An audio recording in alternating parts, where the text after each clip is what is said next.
Assalamualaikum warahmatullahi wabarakatuh. Salam sejahtera buat kita semua. Semoga kita semua dalam keadaan sehat jasmani dan rohani, tidak kekurangan satu apapun. Amin ya robbal alamin. Oke, Mimin akan melanjutkan cerita Liontin Giok Naganya. Tapi seperti biasa, bantu dulu tekan tombol like dan berkomentar juga Tuan dan Nona. Terima kasih sesudah dan sebelumnya. Bab 1736 sampai bab 1738. Ketika masalah ini disebutkan, ekspresi Xiong Taishan menjadi serius. Dia melihat sekeliling untuk memastikan tidak ada seorang pun di sana, dan kemudian berbisik, ketujuh raja iblis itu dikalahkan, 4 mati, dan 3 lainnya melarikan diri. Apa? Mereka dikalahkan? Mungkinkah itu? Cao Dahua sangat terkejut. Xiong Taishan mengangguk. Jika tebakanku benar, aku khawatir Suan Yuseng telah menerobos sekarang. Ekspresi Cao Dahua menjadi tidak wajar, dan apa yang paling dia takuti telah terjadi. Faktanya, justru karena Cao Dahua takut Suan Yuseng akan menerobos tuannya sehingga dia diam-diam berkolusi dengan 7 raja iblis. Dia ingin menggigit Suan Yuseng sejak awal, tapi dia masih terlambat 1 langkah. Sekarang Suan Yuseng telah tumbuh menjadi seorang master. Hei, sepertinya Suan Yuseng akan semakin tak tersentuh di masa depan, Cao Dahua berpikir dalam hati. Namun, dalam analisis terakhir, dia, Cao Dahua, adalah agen istana Fenxiang, dan dia ditunjuk oleh leluhurnya sendiri. Bahkan jika Suan Yuseng adalah seorang master, dia tidak berani melakukan apapun pada dirinya sendiri. Selama urusan leluhur ditangani dengan baik, mungkin dia bisa menjadi Grand Master saat itu. Memikirkan hal ini, Cao Dahua menyipitkan matanya. Mari kita tidak membicarakan dia lagi. Di mana Sulin? Tidak ada kabar selama berhari-hari, dia mungkin sudah mati, kata Xiong Taishan. Cao Dahua mencibir. Akhirnya ada kabar baik. Elder Cao, kalau begitu, Xiong Taishan segera menegakkan tubuh dan bertanya, kalau begitu Balai Alkimia, lihat. Cao Dahua melambaikan tangannya dan berkata, kamu pergi dan bertransaksi dengan itu. Xiong Taishan sangat gembira dan berkata dengan penuh semangat, ini Penatua Cao, kalau begitu saya akan bersiap sekarang. Faktanya, Xiong Taishan telah lama mendambakan Aula Alkimia. Dapat dikatakan bahwa ramuan yang cukup merupakan alasan yang sangat penting bagi keberhasilan Istana Fenxiang saat ini. Aula Alkimia adalah satu-satunya tempat di Istana Fenxiang di mana ramuan dapat dimurnikan.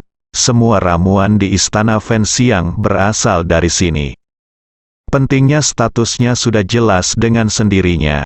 Adapun Sulin, seorang gadis konyol, meskipun dia bertanggung jawab atas Aula Alkimia, dia tidak tahu bagaimana menggunakannya. Dalam pandangan Xiong Taishan, ini hanyalah pemborosan sumber daya alam. Selama Xiong Taishan mengambil alih Aula Danfa, dia akan mendapat banyak manfaat. Inilah yang selalu diimpikan Xiong Taishan. Oleh karena itu, meski belum ada informasi pasti yang memastikan apakah Sulin sudah meninggal, Xiong Taishan tidak bisa menunggu lebih lama lagi. Sekarang setelah Cao Dahua memberikan perintah, dia siap mengambil tindakan melawan Danfa Hall. Jadi, keesokan paginya, Xiong Taishan tidak sabar dan memimpin sekelompok orang ke Aula Alkimia. Aula Alkimia di Istana Fenxiang sangat berbeda dari masa lalu. Setelah peningkatan alkimia, Ye Chong, ramuan di Danfa Hall telah meningkat pesat. Hal ini membuat level keseluruhan murid Istana Fenxiang naik ke level yang lebih tinggi. Selain itu, ada beberapa murid alkimia yang, setelah bimbingan Ye Chong, mampu menyempurnakan ramuan tingkat tinggi. Oleh karena itu, sekarang para murid alkimia ini adalah harta karun Istana Fenxiang. Meskipun Sulin telah pergi baru-baru ini, peraturan Aula Alkimia tidak kacau, dan semua orang masih mengerjakan alkimia selangkah demi selangkah.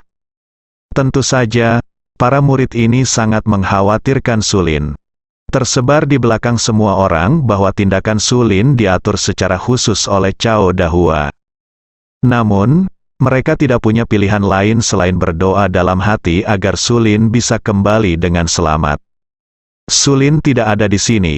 Begitu pula Ye Chong. Tentu saja, seseorang diperlukan untuk menstabilkan moral tentara. Dan banyak murid yang mengetahui hubungan antara Huang Kewei dan Ye Chong. Oleh karena itu, mereka semua mengikuti instruksi Huang Kewei secara default. Pagi-pagi sekali, Huang Kewei sedang sibuk memproses sejumlah uang obat mujarab dari aula alkimia. Tiba-tiba seorang murid menyela, "Kakak senior Huang, ini buruk. Tetua Agung dan orang-orangnya masuk ke aula alkimia kita. Tampaknya orang yang datang ke sini jahat." Huang Kewei mengerutkan kening. Sepertinya sesuatu harus terjadi. Itu masih terjadi, ayo pergi keluar dan lihat. Ketika Huang Kewei dan yang lainnya baru saja keluar dari pintu, mereka melihat Xiong Taisan dan sekelompok orang menerobos masuk.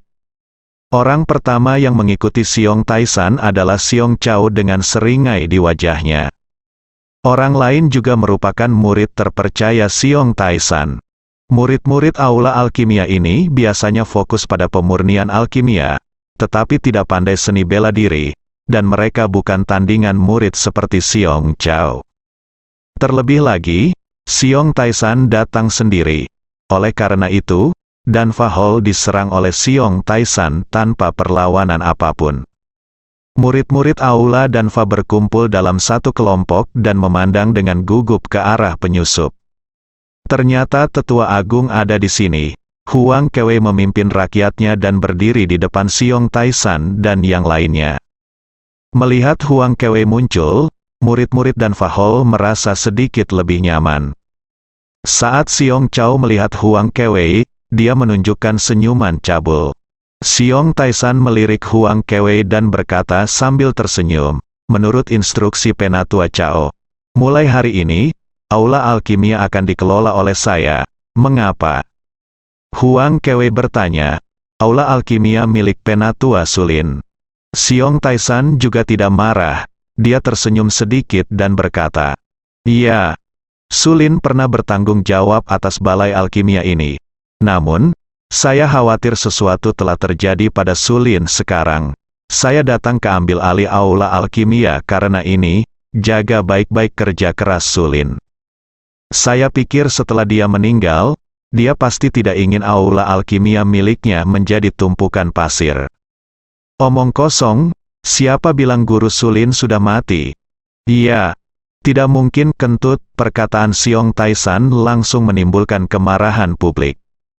Xiong Taisan menyipitkan matanya. Meskipun murid-murid ini tidak menghormatinya, dia tidak bisa marah sama sekali ketika memikirkan tentang aula alkimia yang akan dia dapatkan. Dia berkata kepada murid-murid ini, seperti ini, "Sulin menjalankan misi dan kehilangan kabar. Saya minta maaf untuk memberitahu Anda bahwa Sulin dalam bahaya serius dan tidak ada cara untuk menyelamatkannya." Huang Kewei mengerutkan kening, berkata, "Omong kosong, Penatua Sulin akan baik-baik saja." Xiong Taisan mencibir dan berkata, "Saya terlalu malas untuk berbicara omong kosong dengan Anda di sini. Bagaimanapun, ini adalah keputusan Istana Fenxiang. Mulai hari ini dan seterusnya, aula Danfa akan menjadi saya yang bertanggung jawab."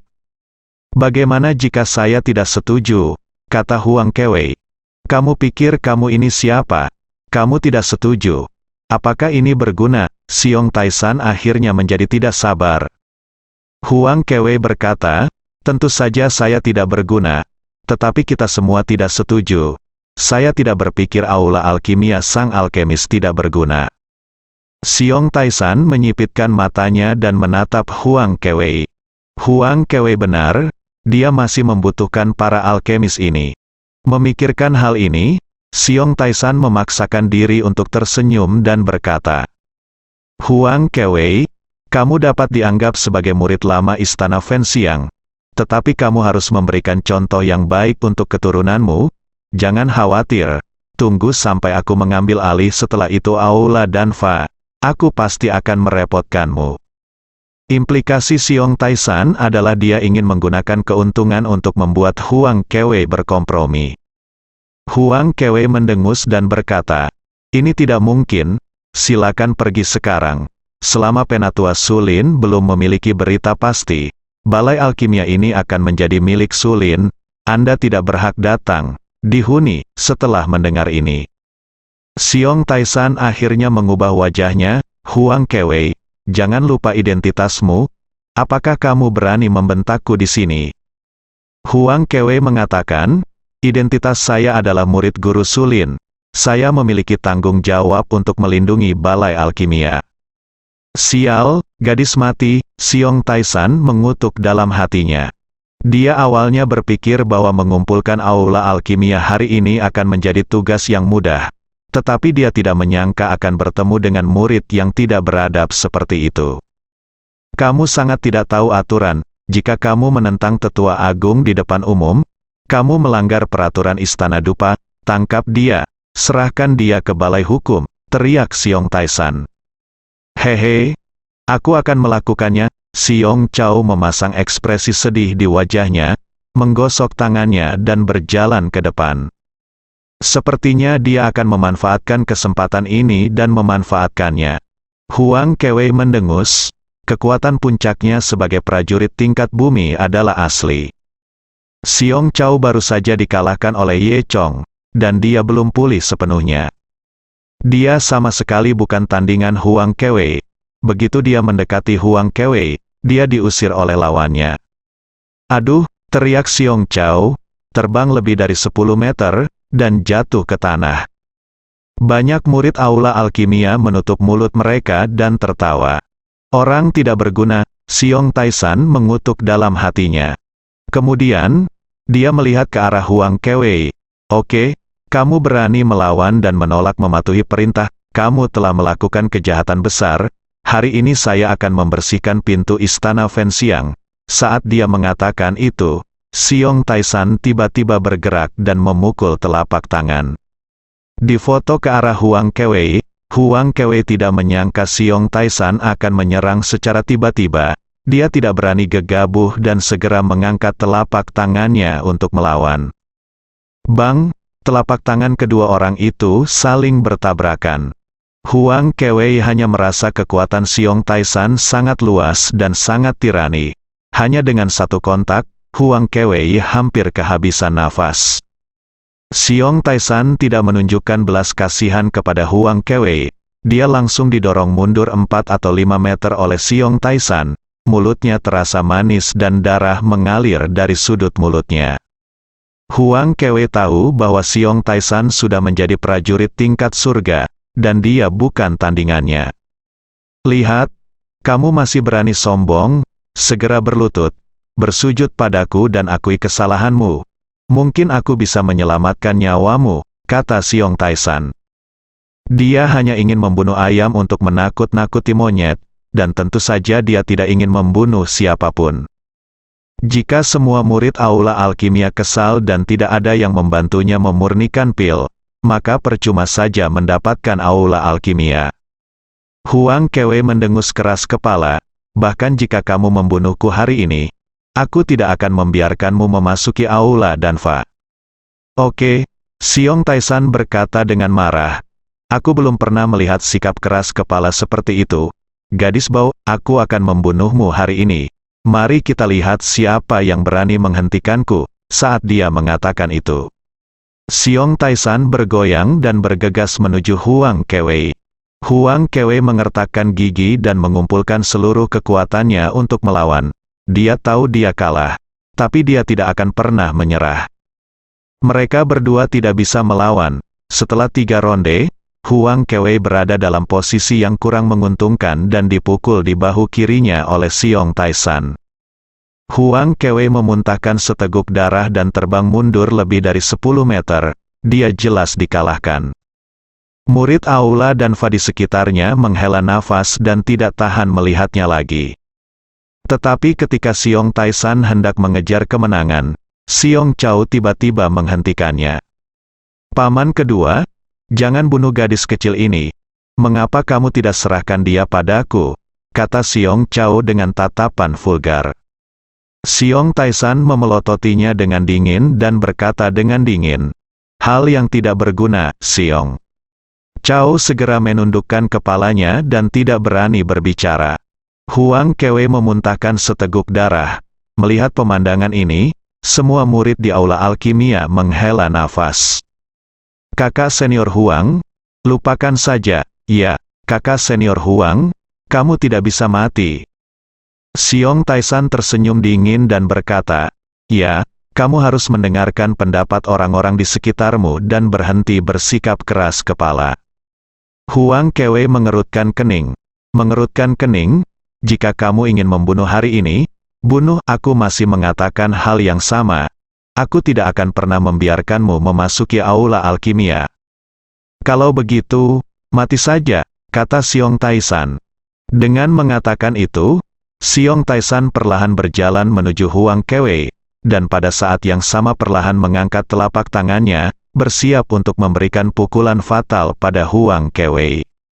Huang Kewe mengertakkan gigi peraknya, tidak menunjukkan rasa takut sama sekali. Ketika para murid aula alkimia melihat pemandangan ini, mereka tidak tahan untuk menontonnya lagi. Kakak perempuan yang cantik akan segera meninggal. Siapa yang tahan dengan ini? Huang Kewe, kamu tidak menghormati atasanmu. Kamu telah melanggar aturan Istana Fenxiang, dan kamu masih berani melawan. Ini adalah kejahatan besar. Hari ini aku akan membunuhmu atas nama Istana Fenxiang, kata Xiong Taisan. Apa yang dia katakan terdengar muluk-muluk, tapi dia hanya mencari alasan untuk memaafkan dirinya sendiri. Semua orang mengetahuinya, tapi tidak ada yang berani mengatakan apapun.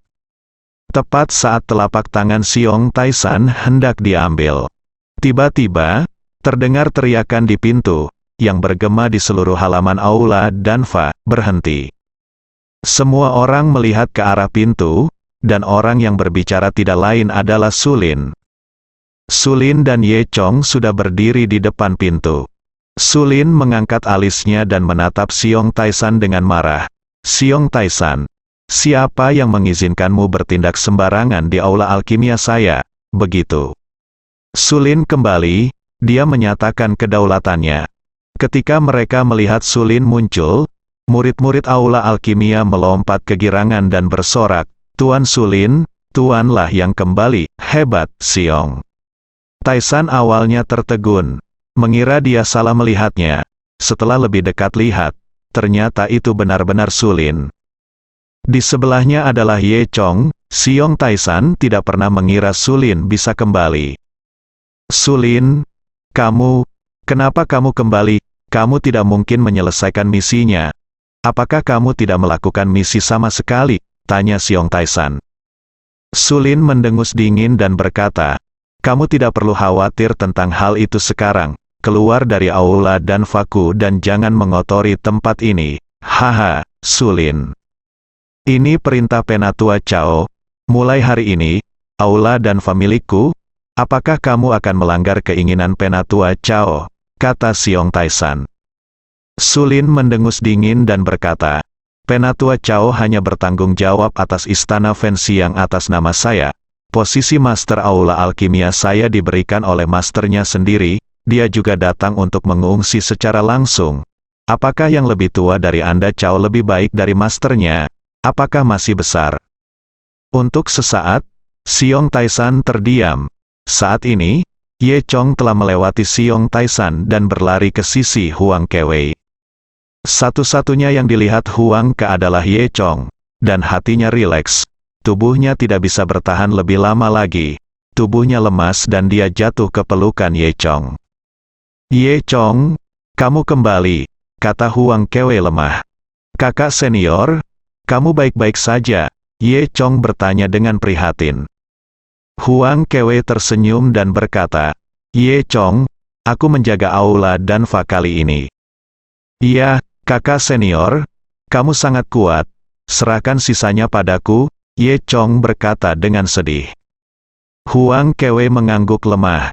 Ye Chong membantu Huang Kewe berjalan ke murid-murid aula Danfa dan menyerahkannya kepada dua murid aula Danfa untuk mendukungnya. Kakak senior, jangan khawatir, aku akan pergi dan membalaskan dendammu, kata Ye Chong. Ye Chong, hati-hati, kata Huang Kewei. Ye Chong mengangguk dan kembali ke sisi Sulin. Dia memandang Xiong Taisan dengan dingin dan berkata dengan suara dingin, Xiong Taisan, sekarang Tuan Sulin telah kembali, Aula dan Fa tidak ada hubungannya denganmu. Xiong Taisan mengertakkan giginya dengan marah dan membuat perhitungan cepat dalam pikirannya. Dia awalnya pergi ke aula koleksi alkimia hari ini, tapi dia tidak menyangka akan ada banyak hal yang tidak beres. Sekarang bahkan Sulin telah kembali, tapi masalahnya sudah begini, jika dia mundur, balai alkimia ini tidak akan pernah berada di tangannya.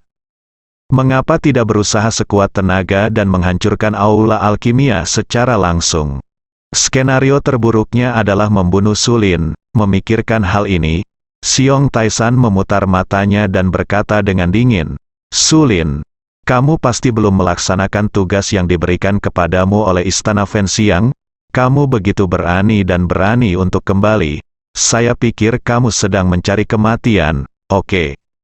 Hari ini saya ingin melihat seberapa cakap Anda, beraninya Anda menyakiti murid saya di aula dan Fasulin saya. Keduanya berperang satu sama lain dan akan mengambil tindakan setiap kali mereka berbicara. Pada saat ini, Ye Chong tiba-tiba berkata, Tuan Sulin, Anda tidak perlu melakukan apapun terhadap lelaki tua kecil ini. Terlebih lagi, lelaki tua kecil ini melukai teman saya. Tolong Tuan Sulin, tolong serahkan dia kepada saya dan biarkan aku menanganinya, dia. Di depan orang luar, Ye Chong masih memanggilnya Tuan Sulin.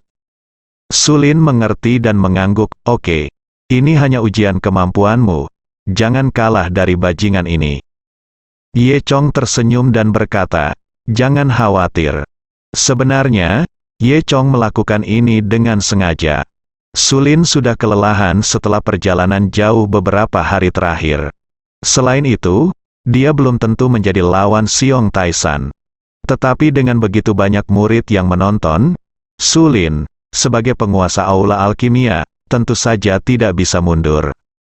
Jika benar-benar terjadi pertarungan, Xiong Taisan memiliki peluang menang yang tinggi. Dan jika Ye Chong menemukan alasan untuk mengambil tindakan demi Sulin, itu yang terbaik. Percakapan keduanya sama sekali tidak menganggap serius Xiong Taisan. Hal ini membuat Xiong Taisan marah. Nak, kamu benar-benar ingin datang ke sini untuk mencari kematian, aku menyambutmu juga. Ye Chong melirik ke arah Xiong Taisan dan berkata dengan dingin, kamu orang tua kecil, pukul kakak perempuanku seperti ini, saya tidak berguna hari ini. Aku membunuh kedua kaki lamamu. Xiong Taisan tertawa dengan marah, pernyataan yang tidak tahu malu. Paman kedua, lihat betapa sombongnya anak ini, paman kedua. Pukul dia sampai mati. Xiong Chao di sebelahnya menambahkan bahan bakar ke dalam api. Xiong Taisan berteriak, baiklah, saya akan mengatasi kekhawatiran Penatua Chao hari ini dan membunuhmu, anak bodoh. Saat dia mengatakan itu, Xiong Taisan menamparkan Ye Chong dengan telapak tangan. Ye Chong juga membalas dengan telapak tangan yang ganas. Kedua orang itu bertabrakan satu sama lain, dan dengan keras, mereka masing-masing mundur 3 langkah. Xiong Taisan terkejut, dia tidak menyangka Ye Chong sekuat dirinya. Bagaimana ini bisa terjadi? Dia masih ingat dengan jelas bahwa ketika Ye Chong berkompetisi dengan Xiong Chao beberapa hari yang lalu, dia hanyalah seorang prajurit tingkat bumi. Sekarang dia tiba-tiba menjadi prajurit tingkat surga. Perubahan ini sangat jelas, namun, jika kamu bahkan tidak bisa mengalahkan seorang junior hari ini, itu akan sangat memalukan. Memikirkan hal ini, Xiong Taisan berkata, anak baik, saya kira Anda memiliki beberapa keterampilan. Selanjutnya, saya akan mengambil tindakan nyata. Ye Chong mengejek, Anda semakin tidak tahu malu seiring bertambahnya usia, dan Anda tidak malu dengan pembicaraanmu. Apakah kamu baru saja membuat keributan? Apakah kamu bersenang-senang? Saya khawatir kamu hanya mencoba yang terbaik untuk menyedot susu. Mendengar Ini, Xiong Taisan sangat marah, kamu bajingan, pergilah ke neraka. Kemudian, dia melotot, dia melirik ke arah Xiong Chao di sebelahnya dan berkata, dasar bodoh, kenapa kamu tidak mengangkat senjataku, tunggu apa lagi? Ketika Xiong Chao mendengar ini, dia menjawab dan segera memanggil keduanya murid di belakangnya untuk datang. Kedua murid itu memegang sebuah kotak persegi panjang. Saat ini, ketika kotak itu dibuka, ada 7 pedang tajam di dalamnya. Nak, izinkan saya menunjukkan kepada Anda teknik pedang terbang keluarga Xiong saya, kata Xiong Taisan. Hah, benar-benar tidak tahu malu. Kamu tidak bisa mengalahkan seseorang, tapi kamu menggunakan senjata tajam seperti itu, kata Huang Kewei. Namun, ejekan yang menghina ini tidak dapat menggoyahkan Xiong Taisan sama sekali. Sekarang Xiong Taisan hanya ingin membunuh Ye Chong dan kemudian Sulin. Bagaimanapun, dia akan membunuh siapa saja yang tidak menaatinya. Segera setelah itu, Xiong Taisan mengulurkan 2 jarinya dan menggumamkan sesuatu. Kemudian, dia mengangkatnya dengan 2 jari, dan ke-7 pedang panjang itu terbang keluar dari kotak dan melayang di udara. Di bawah kendali jari-jari Xiong Taisan, ke-7 pedang ini tampaknya memiliki jiwa, seperti 7 ular perak yang menari dengan liar. Setelah berputar-putar di udara beberapa kali, mereka menembak ke arah Ye Chong satu demi satu. Ye Chong bisa merasakan bahwa kekuatan yang terkandung dalam 7 pedang panjang ini sangat kuat. Sepertinya ini adalah jurus pamungkas Xiong Taisan, jangan diremehkan. Sambil berpikir, Ye Chong mengeluarkan pedang tulang ikan dari senjata ajaib luar angkasa. Pada saat yang sama, pedang terbang pertama telah tiba di dekat Ye Chong. Ye Chong memegang pedang tulang ikan di tangannya dan menggerakkannya ke depan. Terdengar suara ding yang tajam, dan pedang terbang pertama didorong oleh Ye Chong. Namun, lengan Ye Chong juga mati rasa karena shock bersambung.